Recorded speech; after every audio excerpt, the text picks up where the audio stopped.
simplement complexe en pratique. Avec la médecine moderne, la frontière entre la vie et la mort est parfois floue. Pensez au coma prolongé. Comment déterminer le moment exact du décès? C'est un vrai casse-tête pour le droit, qui doit alors se tourner vers la science pour trouver des réponses. Et maintenant, on aborde peut-être le cas le plus dramatique.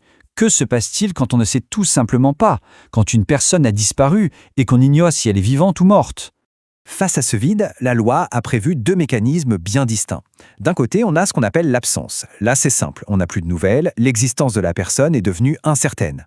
De l'autre côté, on a la disparition. Ici, la personne a disparu dans des circonstances qui rendent sa mort, non pas certaine, mais très probable. Pensez à un crash d'avion, un naufrage.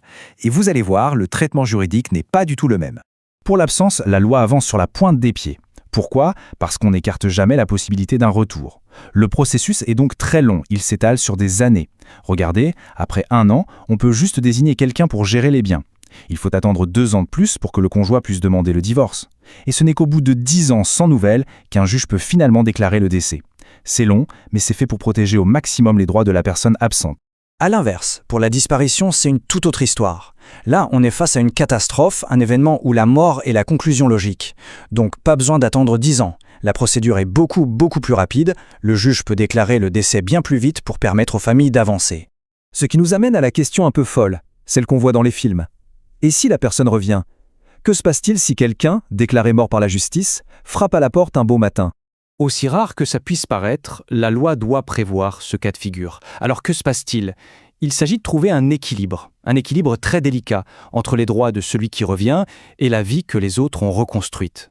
D'abord, les biens. Là, c'est assez simple. La personne qui revient récupère son patrimoine, mais dans l'état où il se trouve à son retour.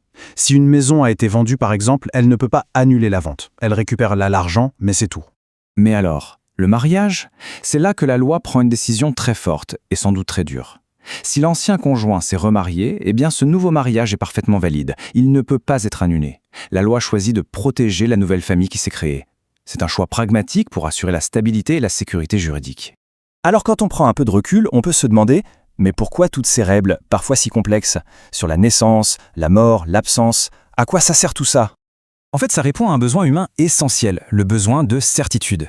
Ces lois, elles ne sont pas là juste pour être des règles abstraites. Elles sont là pour permettre aux familles d'avancer, de faire leur deuil, de gérer un patrimoine, de se reconstruire. En gros, la loi vient créer une certitude juridique là où il n'y a plus de certitude factuelle. Et ça, c'est vital pour que la vie continue. Et au fond, tout ce qu'on vient de voir nous ramène à une grande question.